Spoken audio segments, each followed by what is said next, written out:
कन्निचिवा मिनासान नमस्कार है सबैजनालाई म हो प्रकाश तामाङ र हजुरहरू हेर्दै हुनुहुन्छ इजी जापानिज युट्युब च्यानल जहाँ हामी जापानी भाषा सजिलो र रमाइलो तरिकाले सिक्ने गर्छौं। आज हामी मिन्नानो निहोङ्गो लेसन 17 का भोकाबुलरीहरू पढ्नेछौं र यस लेसनमा हामीले करिब 37 वटा शब्दहरूको मिनिङहरूको बारेमा पढ्नेछौं। र त्योभन्दा पहिले यदि हजुरहरू नयाँ हुनुहुन्छ र जापानी भाषा सिक्दै हुनुहुन्छ भने हाम्रो इजी जापानिज युट्युब च्यानललाई सब्स्क्राइब गरी साथमा नोटिफिकेसन बेल आइकन दबाउन नभुल्नु होला र भिडियो हेरी जस्तो लाग्छ सल्लाह सुझाव सुन्न पनि नभुल्नु होला। ल आउनुस् आजको यो भिडियो पनि सुरु गरौँ। एक नम्बरमा छ सबैभन्दा पहिले ओबोएमास। ओबोएमास भनेको सम्झनु अथवा कण्ठ गर्नु है। कुनै पनि कुरा सम्झिनु कण्ठ गर्नुलाई ओबोएमास भनिन्छ। जस्तो खान्जी सम्झन्छु भन्नको लागि खान्जी ओबोएमास है त, खान्जी ओबोएमास। दुईमा छ वासुरेमास। वासुरेमास बिर्सनु भुल्नु है। जस्तै मैले होमवर्क गर्न बिर्सेँ भन्नलाई मैले होमवर्क गर्न वासुरेमास। वासुरेमास भनेको बिर्सन्छु अथवा बोल्छु, बिर्सनु भुल्नु। नाकुसिमास। नाकुसिमास भनेको हराउनु अथवा गुमाउनु है। नाकुसिमास हराउनु अथवा गुमाउनु। जस्तो चाबी हराए भन्नलाई चाबी नाकुसिमास भन्नु पर्यो, चाबी नाकुसिमास। हाराइमास। हाराइमास भनेको तिर्नु पैसा। जस्तै हाराइमास जस्तो पैसा तिर्छु भन्नलाई पैसा हाराइमास, पैसा हाराइमास। नम्बर 5 मा छ खाएसिमास। खाएसिमास भनेको फिर्ता गर्नु। कुनै पनि कुराहरू लिइसकेपछि त्यसलाई फिर्ता गर्छु भन्नलाई खाएसिमास भनिन्छ। जस्तो किताब फिर्ता गर्छु भन्नलाई किताब खाएसिमास, किताब खाएसिमास। यस्तै छ देखाकेमास। देखाकेमास भनेको बाहिर जान्छु है, बाहिर जानु, घरभन्दा बाहिर जानुलाई देखाकेमास भनिन्छ। साथीसँग बाहिर जान्छु भन्नलाई साथीसँग बाहिर देखाकेमास। नुगिमास। नुगिमास भनेको खोल्नु है। जस्तो लुगाहरू खोल्नलाई नुगिमास भनिन्छ। नुगिमास खोल्छु। जस्तो जुत्ता खोल्छु भन्नकोलाई जुत्ता नुगिमास। मोते इकिमास भनेको लिएर जानु, बोक्नु। जस्तो छाता लिएर जान्छु भन्नलाई छाता मोतेकिमास।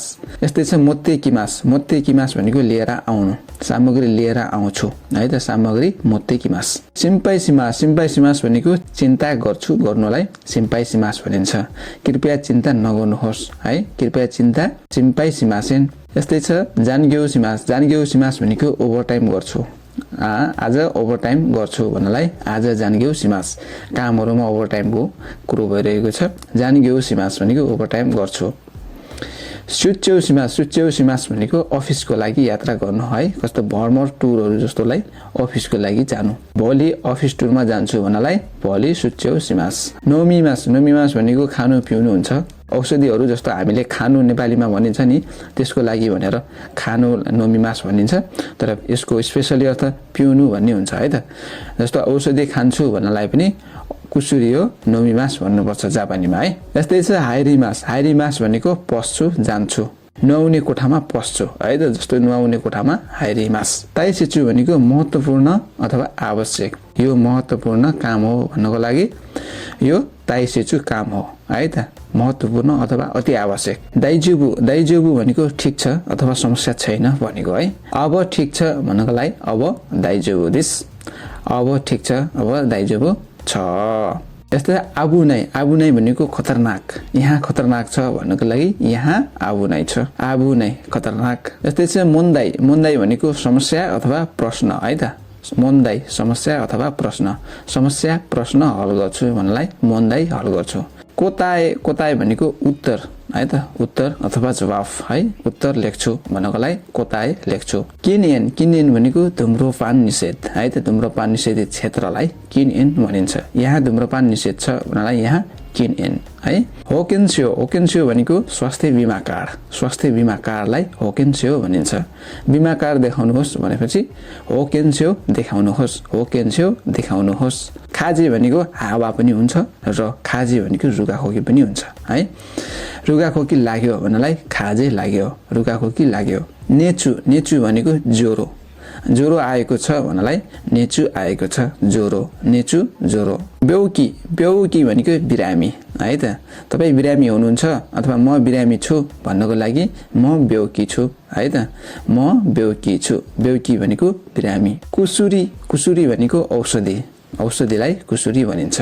औषधि किन्नुहुन्छ भने कुसुरी किन्नुहुन्छ, औषधि कुसुरी।